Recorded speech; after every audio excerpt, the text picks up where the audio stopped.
তো নমস্কার বন্ধুরা, দেখো আমি তোমাদের প্রত্যেকটা প্রশ্নের উত্তর দিই। তো এন্টারটেনমেন্ট ভাই আমাকে একটা প্রশ্ন করেছে। কি প্রশ্নটা? যে স্যার, আপনাকে একটা ভিডিও বানানোর কথা বলেছিলাম, এটি প্রত্যেকটি আইটিআই ছাত্রছাত্রীর ক্ষেত্রে গুরুত্বপূর্ণ। ঠিক আছে, যারা গভর্নমেন্টভাবে চান্স পেয়েছেন তারা প্রথম থেকে যে মোবাইল নাম্বার দিয়ে কমন অ্যাডমিশন পোর্টালে রেজিস্টার ও ফর্ম ফিল আপ করেছেন এবং সিট পেয়েছে, এছাড়াও র্যাঙ্ক কার্ডও সেই মোবাইল নম্বরে আছে। তো এই মোবাইল নম্বরটি যদি বন্ধ করে দেওয়া হয় বা আর ব্যবহার করব না, তাহলে কি কোনো অসুবিধা হবে পরবর্তীতে? না, এই নম্বরটি চালু রাখতে হবে যতদিন না আইটিআই কোর্স শেষ হয়। প্লিজ স্যার, অনুরোধটি এড়িয়ে যাবেন না। আমরা সবাই আশা করে থাকবো এই ভিডিওটার জন্য। তো দেখো, এন্টারটেনমেন্ট ভাই একটা ভালো প্রস্তাব রেখেছে। এবার কিছু কথা বলি এই ফোন নাম্বার এবং সেটাকে চালু রাখার ব্যাপারে। তোমরা জানো আইটিআইয়ের ভর্তির আগের এক প্রসেস হয়, ভর্তির পরবর্তীকালে অন্য প্রসেস হয়।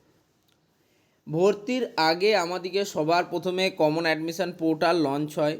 আমরা আমাদের রেজিস্ট্রেশন করি, অ্যাপ্লিকেশান ফর্ম ফিল আপ করি এবং মেরিট লিস্টের জন্য ওয়েট করি। এটা একটা ফেজ হয়ে গেল। এরপরে মেরিট লিস্ট প্রকাশিত হয় এবং কাউন্সেলিং প্রক্রিয়ায় অংশগ্রহণ করি, কলেজ অ্যাডমিশান নিই। এতটা কিন্তু এটা হচ্ছে কলেজে ভর্তির আগের ফেজ। এবার এই সময়সীমার মধ্যে তোমাদের সম্পূর্ণ যে প্রক্রিয়া সেটা কিন্তু কমন অ্যাডমিশান পোর্টাল যেটা রয়েছে সেই কমন অ্যাডমিশান পোর্টালে চলে। এবার এই সময়কালের মধ্যে তুমি যে নাম্বার দিয়ে রেজিস্ট্রেশন করেছিলে, ফর্ম ফিল আপ করেছিলে, সেই মোবাইল নাম্বারটি অখ্যাত অবস্থায় তোমাকে রাখতেই হবে বা চালু অবস্থায় রাখতেই হবে।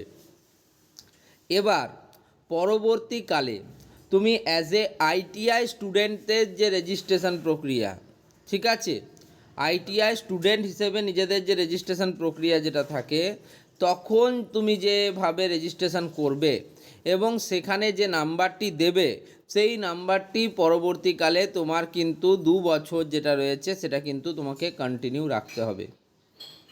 এবার অনেক স্টুডেন্ট আছে যারা হয়তো এই কমন অ্যাডমিশান পোর্টাল থেকে যে নাম্বারটি দিয়েছে সেই নাম্বারটি পরবর্তী 2 বছর তারা কন্টিনিউ করতে পারবে তোমার আইটিআই কোর্স শেষ হয়ে যাওয়া পর্যন্ত।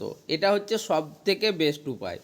তবে যদি কারুর ক্ষেত্রে দেখা যায় যে মোবাইলে কোনো সমস্যা হলো বা সে মোবাইল রিচার্জ করতে পারছে না বা অন্যান্য কোনো যদি বিষয় থাকে, সেক্ষেত্রে আমি বলবো তাকে মিনিমামভাবে সে কিন্তু যাতে কমন অ্যাডমিশান পোর্টাল ছাড়া পর্যন্ত, অর্থাৎ যতক্ষণ না কলেজের রেজিস্ট্রেশন শুরু হচ্ছে, ঠিক আছে, সেই কলেজের রেজিস্ট্রেশন মানে অ্যাজ এ আইটিআই স্টুডেন্টের যে রেজিস্ট্রেশন সেটা যতক্ষণ না শুরু হচ্ছে ততক্ষণ কিন্তু যে মোবাইল নাম্বারটা দিয়ে সে সিএপি পোর্টালে লগ ইন করছে সেই নাম্বারটা যেন অক্ষুণ্ণ রাখে।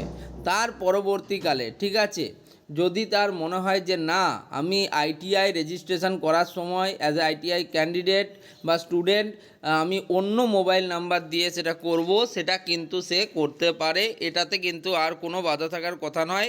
সেক্ষেত্রে তার যে পুরাতন মোবাইল নাম্বারটা রয়েছে সেটা বন্ধ হয়ে গেলেও কোনো অসুবিধা নেই। ওকে, আমি দুটো সম্ভাব্য কারণই তোমাদের বলে দিলাম কি করতে পারো কি করতে পারো না। তুমি এমনটা করতেই পারো যে 2-2.5 বছরের জন্য এখন আইটিআই শেষ হওয়া পর্যন্ত একটাই মোবাইল নাম্বার অক্ষত অবস্থায় রেখে দিতে পারো। দ্বিতীয়, যদি তোমার মোবাইলের কোনো সমস্যা হয়, রিচার্জ করাতে সমস্যা হয় বা অন্যান্য কোনো সমস্যা যদি হয় মোবাইলে বা সিম কার্ডের সাথে, সেক্ষেত্রে আমি বলবো যেন তুমি কমন অ্যাডমিশান পোর্টাল ছাড়া পর্যন্ত, অর্থাৎ as a purely ITI candidate হওয়ার আগে পর্যন্ত তুমি কিন্তু এই মোবাইল নাম্বারটাকে অক্ষুণ্ণ রাখো এবং তার পরবর্তীকালে তুমি অন্য মোবাইল নাম্বার দিয়েও কিন্তু এটা করতে পারো।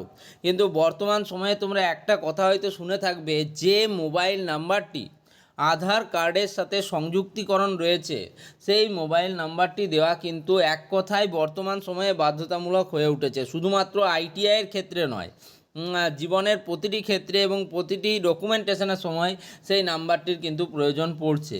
তো এই ব্যাপারটাও একটু মাথায় রাখবে, ঠিক আছে? শুধুমাত্র আইটিআইয়ের ক্ষেত্রে আমি এটা বলছি না, আমি সমস্ত ক্ষেত্রে এই কথাটা বিস্তৃত স্বার্থে কিন্তু বলছি।